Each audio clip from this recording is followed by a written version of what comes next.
Hi, good evening, everyone. This is Ange Silvestri. I am doing the webinar from the beautiful Tucson, Arizona. We are at 104 degrees today, kind of warm, but it's a beautiful sunny day.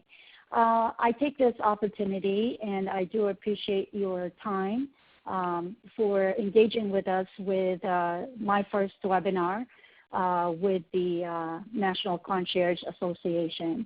I became a certified national concierge with NCA in the month of May this year, and I automatically wanted to volunteer to be able to share all my experiences. I put this webinar together. One is so that it would kind of spark your interest would be the photographs that I've added on so that you can see the travels and the places that I particularly talk about to guests as I've visited or my guests have visited. I am currently a J.W. Marriott associate here in Tucson. I wear different hats. I'm a concierge. I'm also a front office admin, and I'm also a human resources generalist, and on occasions I am part of the recreation area.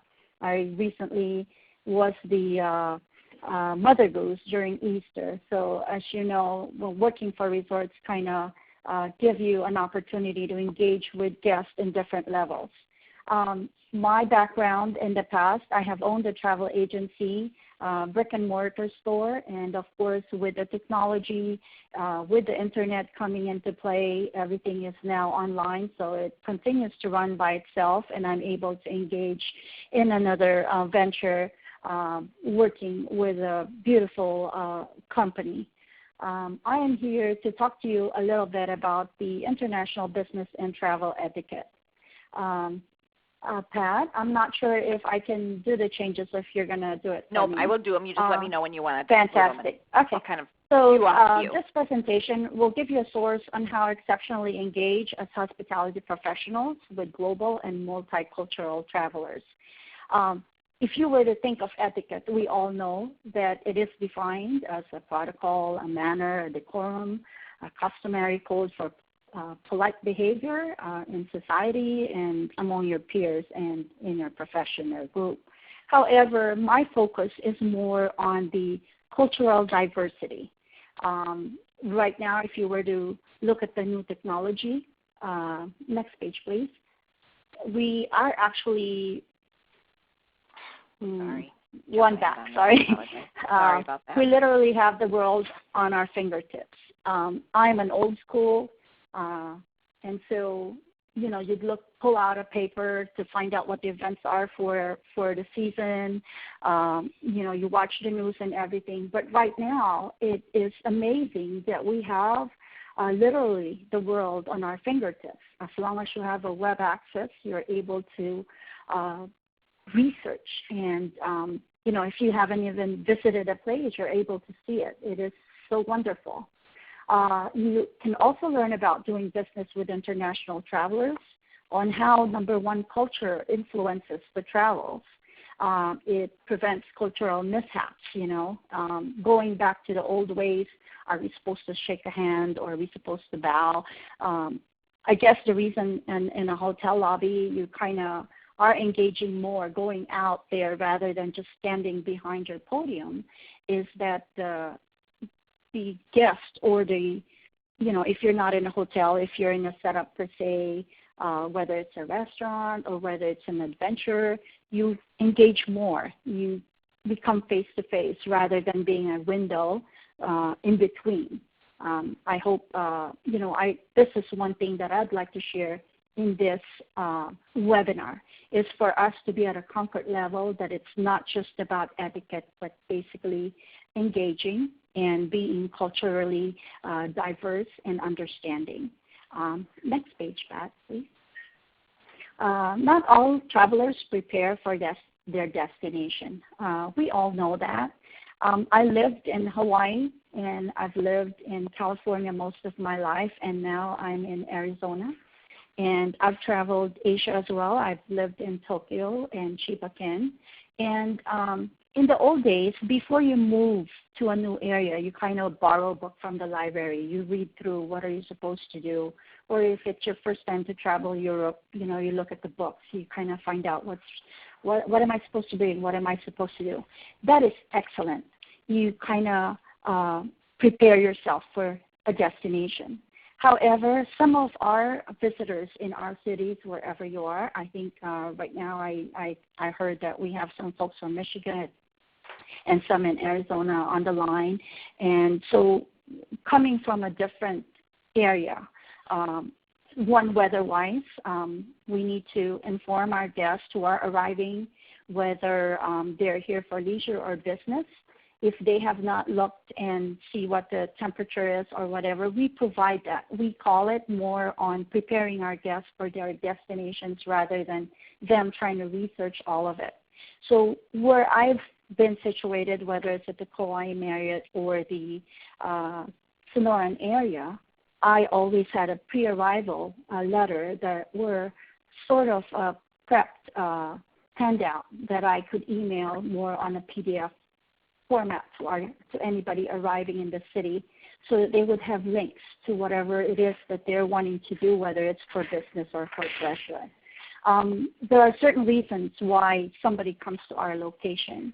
For our city, it's usually a university base, meaning a military base, and it could be in the industry, whether it's a medical facility or more on the technology. They come because of what's in your area, so you have to be familiar with it.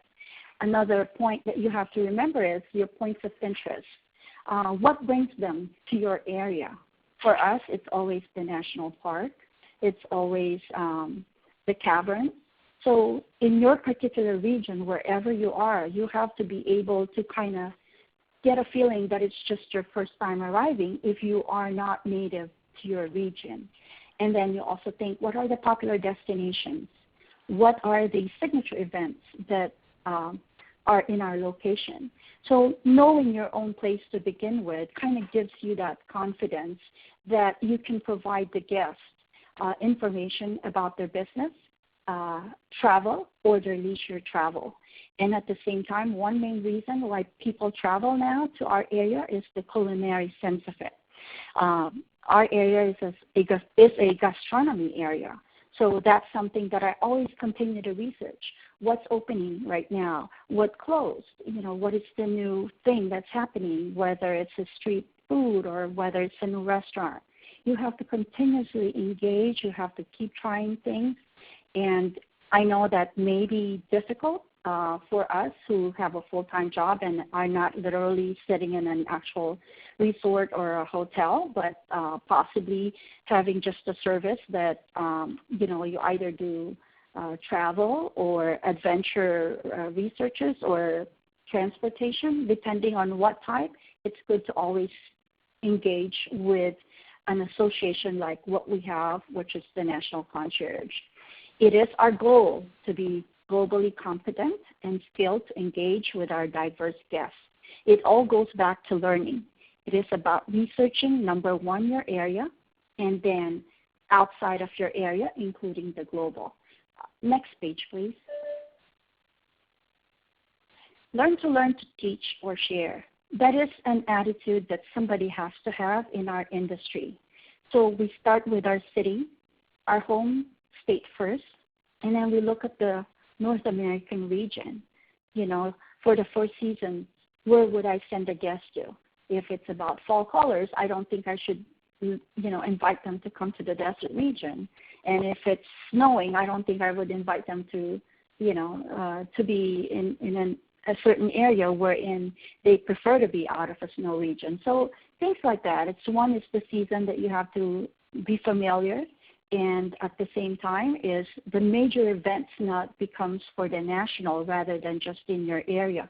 So it goes back to what you have learned locally first, then you'll try to learn as far as the whole region is concerned, and other continent profiles, meaning you just don't want to limit yourself to learning your city, your state, or just American region, but you start trying to, on lazy days, I say, or on days that you don't have a lot of engagement, you have the internet right in front of you, or even if you're sitting at a doctor's office or waiting or sitting in a bus, it's always good to go to a certain place and learn about it. A continuous learn so that you are able to share it, and your guest or whoever it is that you engage with look up to you to be able to provide them current information, or at least just a point of conversation. It's just like normally if you are traveling on a business and you start engaging, you want to be able to prepare yourself. Okay, we have guests coming in that are, let's say, it's about the soccer team. So right away, I would suggest you learn about who's winning, who's in the top 5 or whatever. I'm not a sports fan per se, but I try to make sure that I have a little bit of background so that when you start engaging, you have a little bit of that knowledge. And another thing is holiday destinations, and also learning about leading economic countries that they are the most travelers. You might want to think that the millennials are the ones who travel a lot, but actually there are still a lot of business travelers, and being savvy about their economic and as well as cultural will actually give you that set tone of confidence. Next page, please. There are ways to learn about global diversity and travel. Been talking about research all the time. So another thing would be to travel. And if you're unable to travel, you can always, again, go to Google. You can actually visit museums now in Europe without even traveling there. I know it's different that it's firsthand, but if our resources are limited, we look to something else so that we are able to actually immerse in it and try to experience it as if we are there. And eventually, once we do have the capability of going and doing it, we have a lot of background and knowledge already. It is not to lie to anybody that, oh yes, I've seen it, but in reality you start talking and laughing about it. Yes, I've seen it on the media, and I've seen it online, and you can actually go through it and see what they have. And the next topic would be an immersion, and then learning a foreign language. Your guest engagement is so important, and the network with professional affiliates. So we're going to go briefly with these topics as we move on to the next page, please, Pat. So the research, how do I do this? Cultural sports events include, number one, the news, locally and globally. I may not be going to Europe, but I still watch. What do you watch for Europe? It's the CNN channel. And if you were to look at Canada, they also have a Canadian channel. So basically, you want to be able to learn what's happening, not just the bad news that's going on right now or whatever the media is focusing on. You can actually tune in into travel channels and just particularly for those regions that you might have an interest with. Online resources, again, I say there's a lot of online resources, and I will be sharing that with you at the end of this phase. And later on, if you need me to even send you links, I'll be more than happy to. They are my go-to resources. I was telling Pat at one time that I aspired to be a l'Equator. But when I started engaging with National Concierge, I realized that we are not strictly just hotel concierge, but rather the whole industry. It's open to pretty much everybody wanting to be able to associate or have a partnership with us. And in the past 3 years that I've been a member of the National Concierge Association in the Arizona chapter, I have gotten so much information from them because they are willing to share. And as much as I've lived 30-some years in California and 5 years in Hawaii, the information and the engagement that I have with our group is such an awesome thing to have. So I'm just trying to put that in there so that you would know that we are here for you to reach out to us whenever you need resources.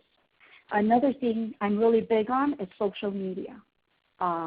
at the end of this webinar, you're going to see that I am Arizona Concierge on Instagram. It's because I love sharing what's happening in town. What do we see? What you have in this picture right now is an actual snapshot from my Instagram. So those are flowers from Hawaii, my San Francisco travel, whether you're sitting in the airport in Portland and Washington and whatever's happening, whether it's a game, the Seattles are there, and, just sharing that with a guest and knowing it and just being kind of savvy. I used to be afraid of even, do I want to put in my information on social media? What if somebody tries to steal my information and all that? I think nowadays it's pretty much out there, and whether we want to do it or not, our information's already out there. So depending on how you protect yourself or how you engage socially, you can actually see that you'll be able to get a lot of information through people that are very active on social media. There's applications. My children, I have 3 that are in the Navy. The only way I was able to connect through them was through social media. So I had to introduce myself to something new. And don't ever be afraid, because there's always the young ones showing us how to do it. And as long as you read through and make sure that, you still keep the proper way or the good etiquette of social media, you'll do well. Travel blogs, those are a big thing as well. If you just Google something, you'll see a lot of travel bloggers, and you'll be able to get as much information before you even get to a place or before you even want to share it to a guest. You can even validate those. Next page, please, Pat. I was told that I have half hours, so I'm kind of bisting through. If I go too fast, feel free to bring Pat, and she'll kind of slow me down. So travel, as you can see, we have to start local first. I always say, always learn about your national state parks and national monuments. Those are always common interests that everybody has. And then look at their popular points of interest of incoming guests, as well as locals and anybody that you engage with. Just even preparing yourself to travel out and visit a city. You probably know more sometimes versus the locals, because we do so much research in our field of profession. And again, here we go again, the culinary. What is the best thing that this place offers? So we got to know about it. I may not like it, but I still have to taste it and be able to present it, in a manner that the person that I'm engaging with will give it a try. Because basically we rely on tourism, we rely on culinary for the business of our city. And travel is another important thing when you have the opportunity, whether it's by plane, by trains, by cars. Travel is an excellent thing. We all aspire to do that, and a lot of us in the old days would always wait until, I'll do that when I retire. But actually, even if it's just local, you should set some time to actually travel and see things. That way you'll have be better equipped. And if you were to travel overseas, one thing that I said is about this business etiquette and travel etiquette is it really boils down to being culturally diverse. You need to research, you need to have an interest on the culture of the people that you're going to meet, whether coming to you or you coming to their place.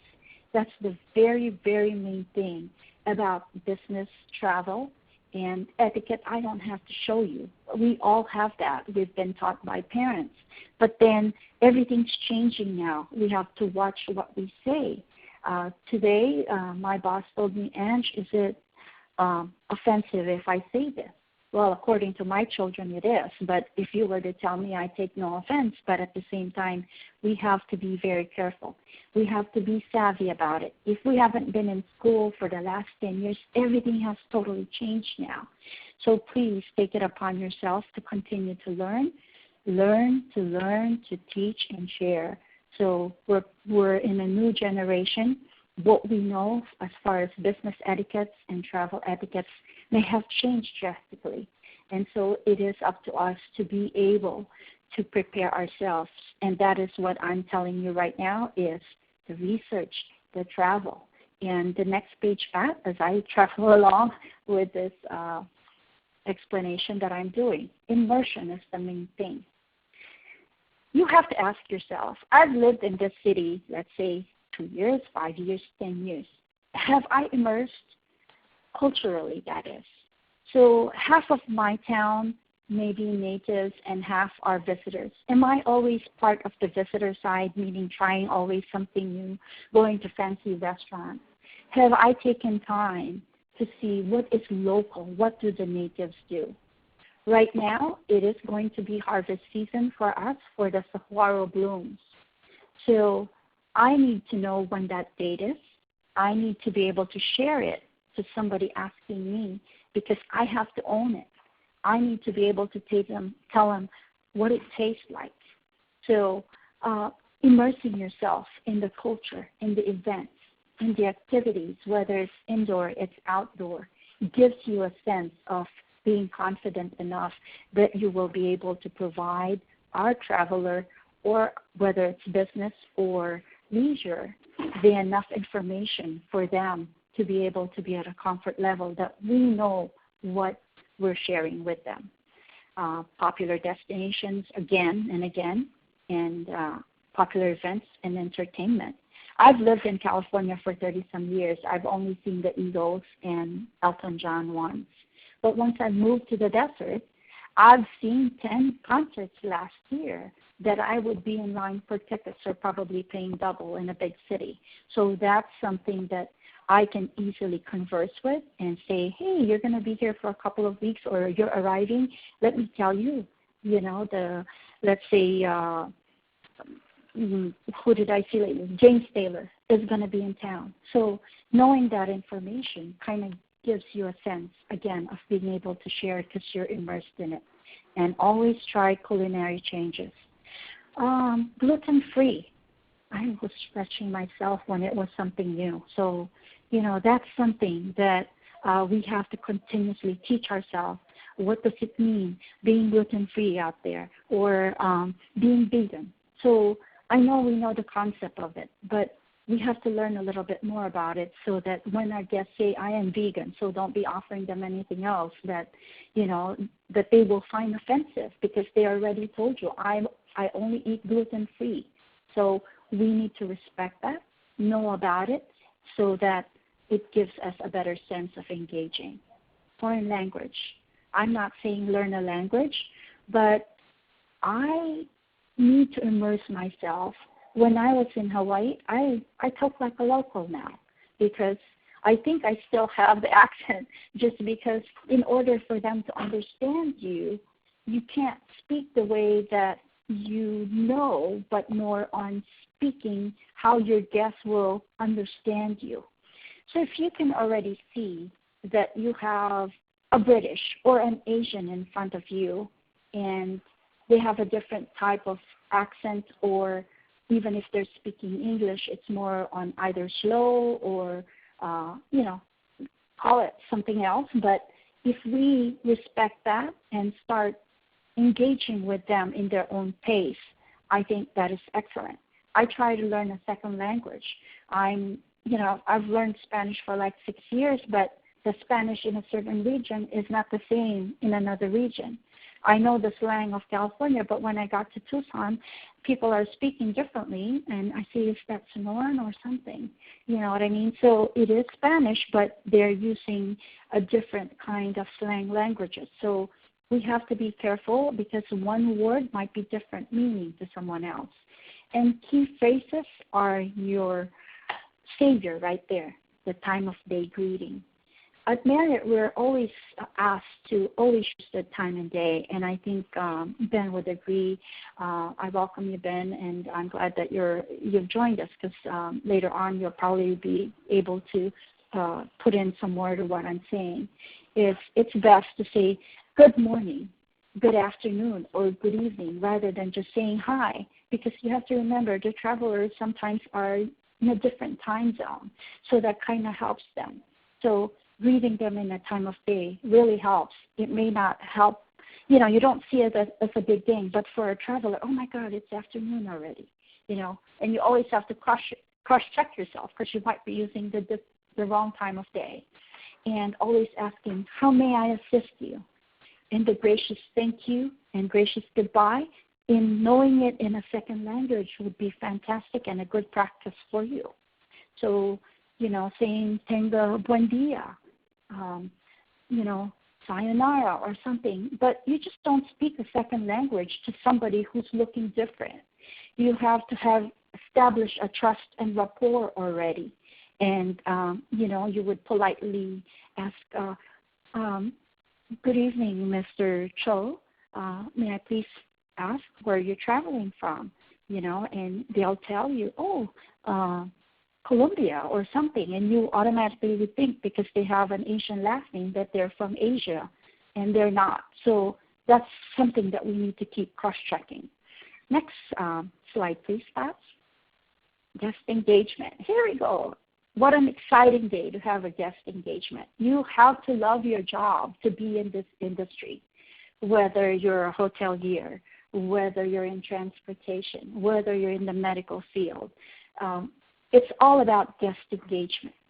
You have to be prepared to say absolutely to a guest request, leading with a yes versus I'm sorry, I can't do that. Oh, no, we can't. You know, you always said, allow me to check it for you. I don't have it at the moment. Please let me get back with you. Common courtesy, the old etiquette of saying yes, leading with a yes, has to be our core, and always adding the unexpected. We start off by knowing who is arriving. Researching about it is already adding the unexpected. If it's Cinco de Mayo, you're not going to put something else about Dias de los Muertos. You know what I mean? And if you don't agree with me, let me know later. But I'm just saying it doesn't make any sense. There are cultures that practice things differently, and we have to engage with that. And to exceed the expectation of a guest, whether in your home, in the resort, in your line of business, is always something that everyone appreciates. Next slide, Pat. I think I'm in the role here, right? I think we're almost halfway through. Network with professional affiliates, National Concierge Association and chapters, certified concierge and members, endorsed partners, attending conferences, meets, and webinars like this one, Chamber of Commerce, the Travel Bureau, the local concierge association. These are key network areas for you. In addition, I am a member per se. I have such interest on crested saguaros.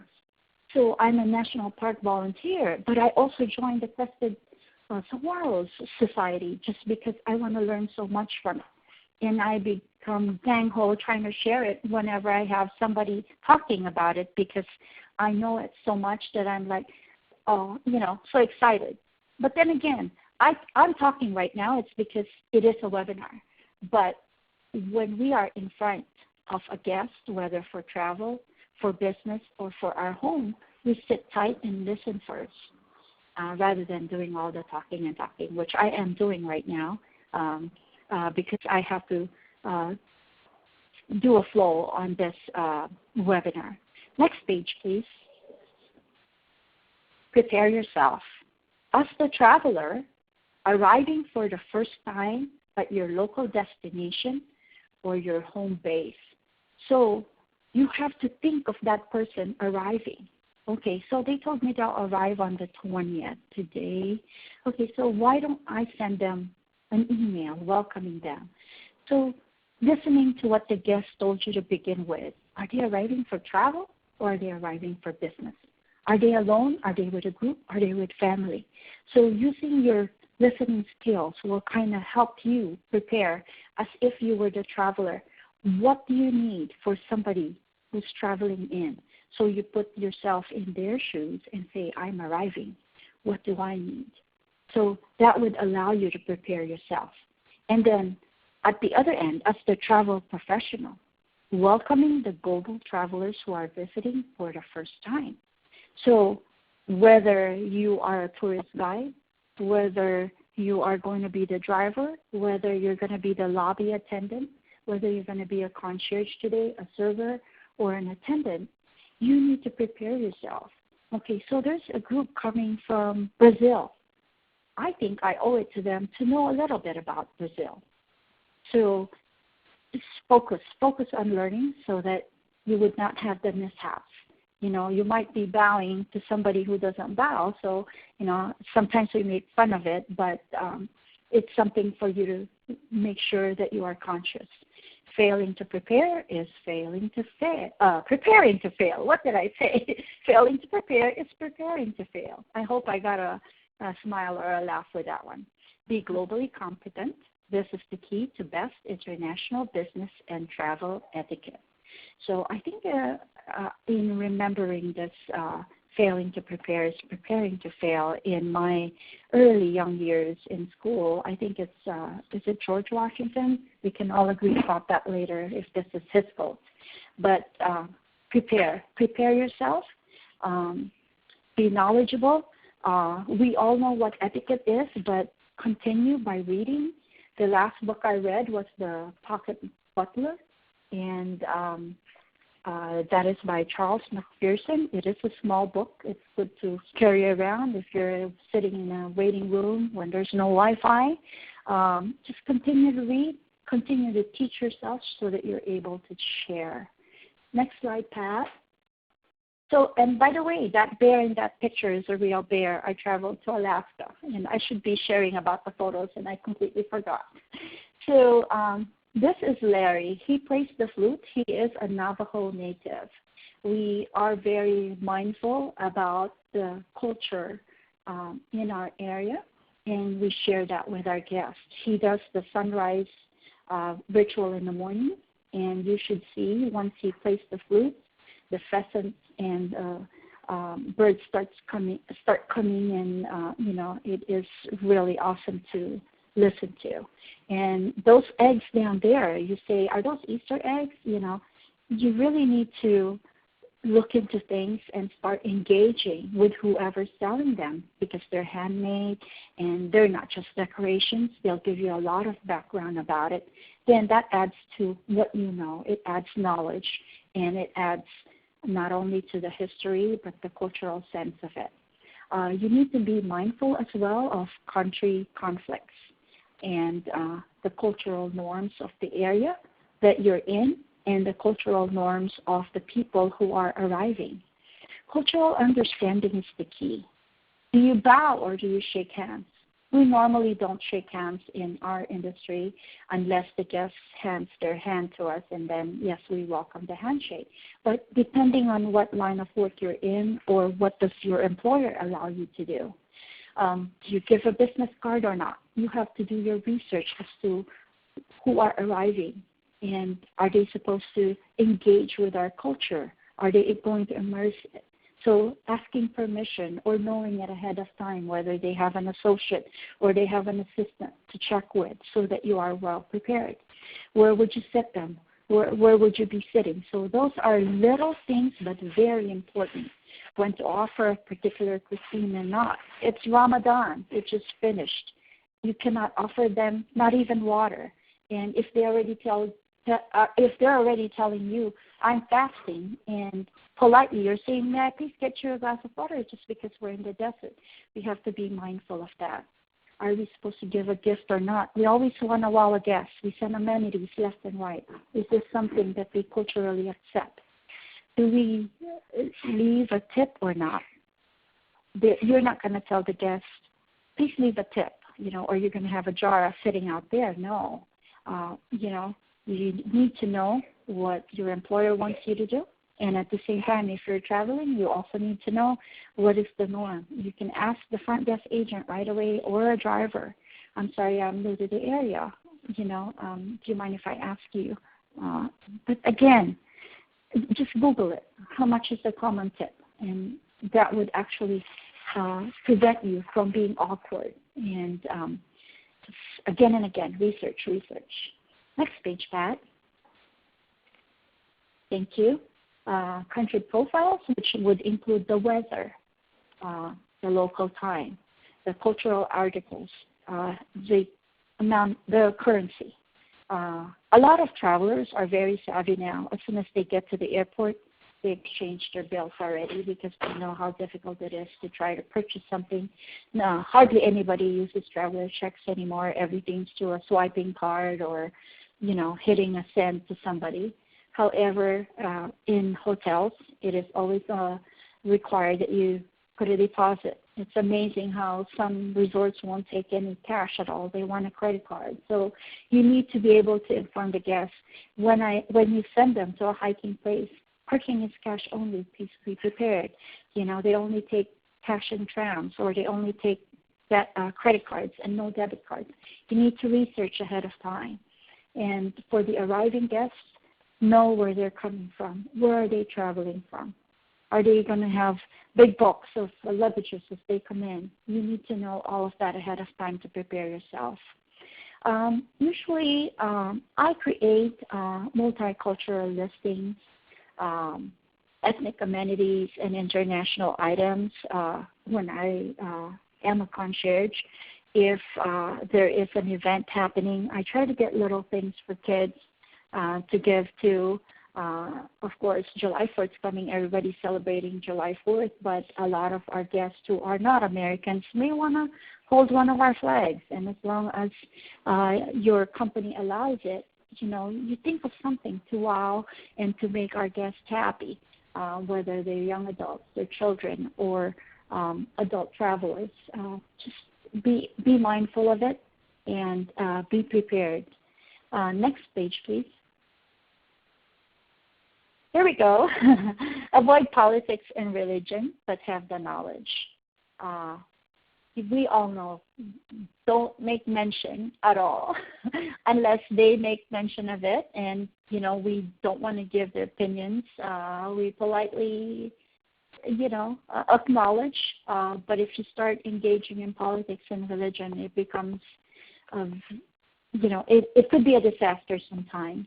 But again, if we were brought and raised with just one religion, it's always good to know what is out there, one in your community and the people that you engage in, so that you would have a better respect for it. Like I said, Ramadan was just done. You know that they're fasting. Do not offer them food and, water or whatever. So that's one only. There's so many. There's several. You have to know that as a Catholic, they don't eat meat on Fridays, and you're serving meat. So things like that. Learn best practice for cultural diversity and inclusion. This is such a big topic. It's just like politics and religion. But not just learning to do it or to immerse it, but only to know it so that you can better prepare yourself as you do your engagement. Cultural background, the generations, parental status, physical and mental disabilities, education, gender, sexual orientation. This is all cultural diversity and inclusion. And we need to always cross-check. Do I have a complete knowledge of this so that I can better serve a visitor, a guest, a business, a leisure, a partner in providing them the best sense of good etiquette right there. And again, if there's only one thing that I can leave behind in this webinar is prepare yourself. Learn it. Learn it, learn it, learn it so that you can share it. Next slide, Pat, please. Guests want to learn from your experience and stories. So think and share about things you wish you knew before you got to your destination. I think this is very common. So if you look at these two pictures, the top one is at the outermost south end of Arizona. That is Chiricahua. And the bottom one right there, if I'm not mistaken, is one of the South Islands in the Pacific. So if I have known better that Chiricahua existed, I would have put it on my top list rather than keep returning to Sedona. I've been in Sedona maybe over 10 times, and I've been to Chiricahua 3 times. So if I've known better what are the new things or something different before I arrived in Arizona. I would have enjoyed it much better. I have not hiked all of it yet. And I didn't realize I can cliff dive in this bottom picture. And so just thinking and sharing about the things that you wish you knew before you got there is a key point for you to automatically engage with the guests. May I please ask what you're interested in? What brings you to our region? And from there, if you are well equipped with information, you'll be able to engage. If not, it only takes 5 minutes to open your Wi-Fi and Google and figure out what it is that you can share with this person. Next slide, please. Create your own reference. There you go. That's a web link right there for the weather, the sunrise, and the sunset in your area, because guests want to know what time will the sun set, because you may have a photographer. What time is the sunrise, because they want to be there for the magic hour. Is it going to rain tomorrow? Right now, I have a sign that says, watch out for snakes. I don't intend to scare the guests away, but I want them to be aware of it. So allowing them to know. And you at the same time, knowing the world clock. These people are traveling from the east. What time is it over there? You know what I mean? Is it a +3, a +2? You need to know that. What are the local events? You need to update your calendar. What is the to-do list that you have? I'm not sure if you can click on these links, but I have shared the links that you can look at and start grabbing information. What are the world top events? Historically, culturally, country conflicts, and cultural norms again. You know, this is something that you have to be aware of. What is happening right now in the summer worldwide? Where would somebody go? You know, I was so focused on springtime. You know, now it is summer in some areas, and it's monsoon where we were at. You know what I mean? So it's something that you have to be globally aware, globally experiencing it in the internet, and be prepared to share your knowledge and interest in your locale. You may have a lobby screen or a lobby board. You can create brochures, flyers, and handouts, and be prepared that the guests say, do you mind emailing that to me? You don't want to scan it because your links will be lost. You want to be able to have a PDF file and attach it to them so that they can start making their reservations, whether it's in OpenTable or directly to the restaurant. Your property-affiliated website should also be there, and your social media accounts. I see mine right there. It says Instagram. And you need to also create a travel blog, even just for the 4 seasons. I don't want you to create one every week, one every month, but having something in your back pocket every season of what was the best experience for you, either where you're at right now or where you traveled, would be a good start. And we welcome you to share those with us. And I always shoot my, brochures to our Arizona chapter so that if anybody's traveling down south where I am, they are well equipped with the information that I have. Next slide, please. And I think this is it. It's going to be a gracious farewell until we meet again. We're so excited. They're leaving our resort. But then again, you got to prepare again for anybody coming in.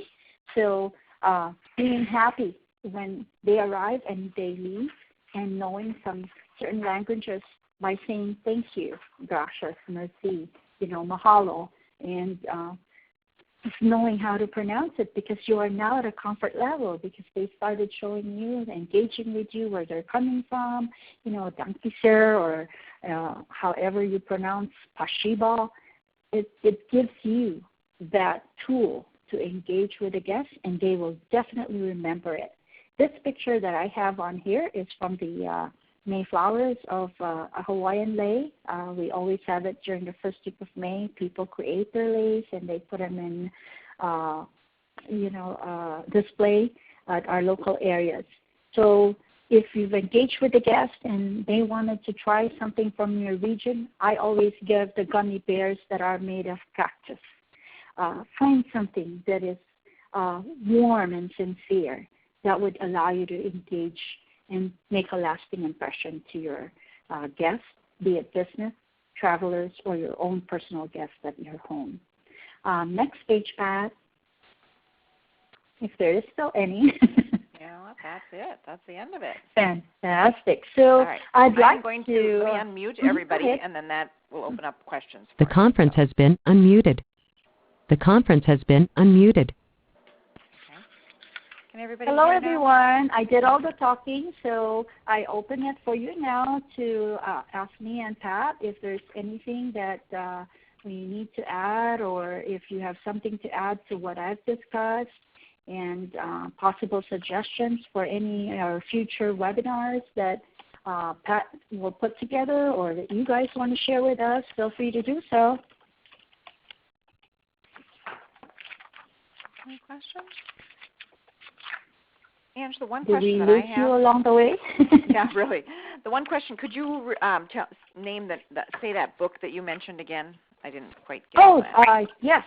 The last one that I've read, I was saying, is the Pocket Butler.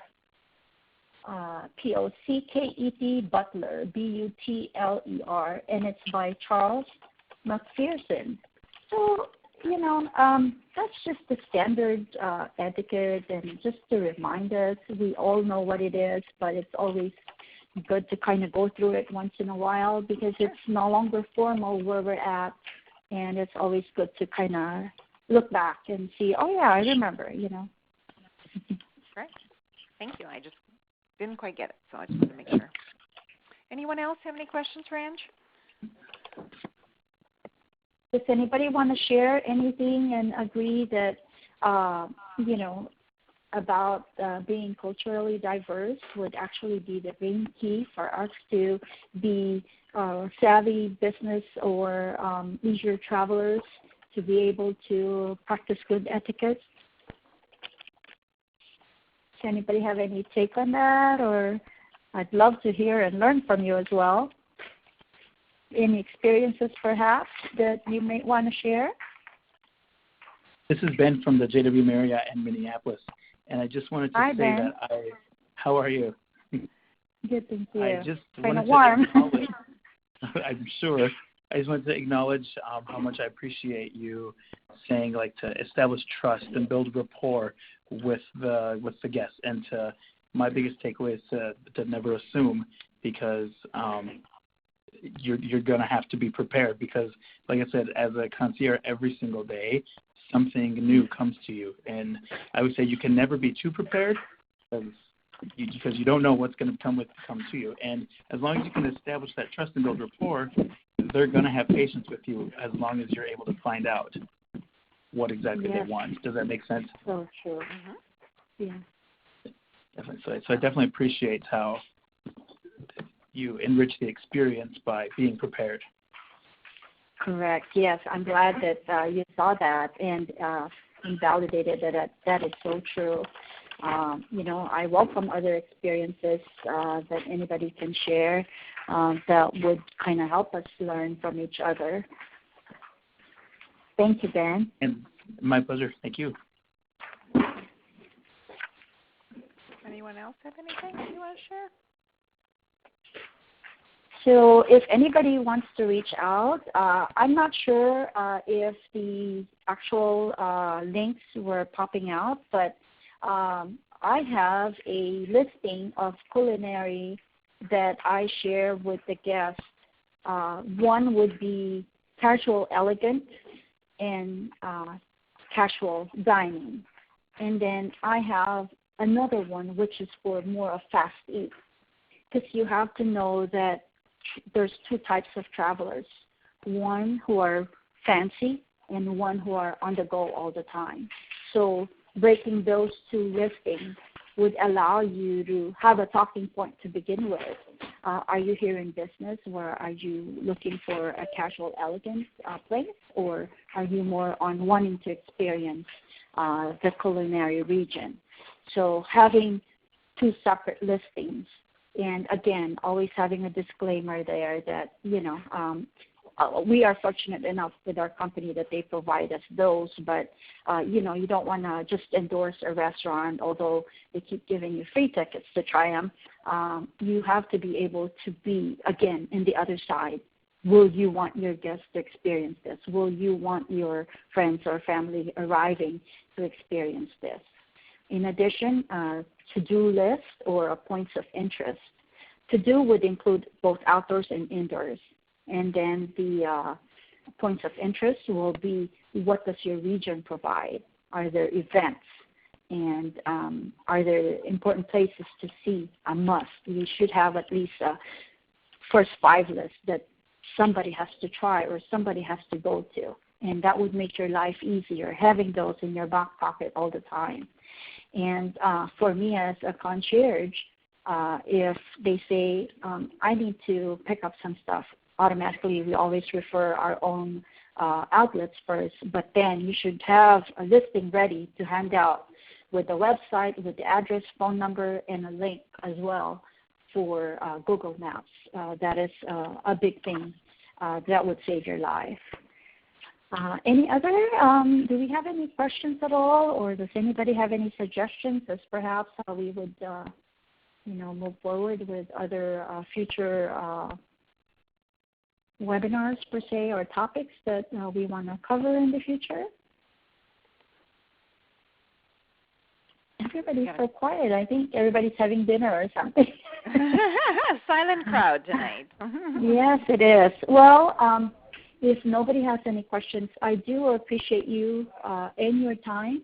And I hope that if you go back to this page and listen through, and I may have talked too fast, or I was very excited to share what I've learned in my career, feel free to reach out to NCA so that I'd be more than happy to send you samples of what I have just for you to use as guides. Or if you ever visit either Hawaii or Arizona or California or Japan or London, I've traveled so much, I will be more than happy to share with you my go-to listing. Wonderful. Thank you very much. I thought you did a phenomenal job. Thank Yes, you. thank you. Thanks, Anne. We appreciate that. Thank you, everybody, for your time. Have a nice evening. Thank you again.